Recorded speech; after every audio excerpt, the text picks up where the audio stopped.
फेदीखोला गाउँपालिका महिला संगठन र युवक संगठनको दुवै कार्य समिति चयन गर्नको लागि हाम्रो आजका प्रमुख अतिथि केन्द्रीय सदस्य विष्णु कुमारी गुरुङबाट उद्घाटन छ।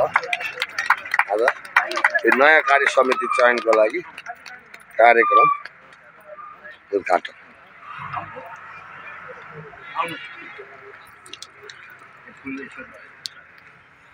त्यो पढेर सुन भाइ त्यहाँ उठ त। प्रमुख अतिथिले पढेर सुनाउँदै हुनुहुन्छ। पढ्न अलि सुन्ने गरेर। राष्ट्रिय प्रजातन्त्र पार्टी महिला सङ्घ तथा युवा सङ्घ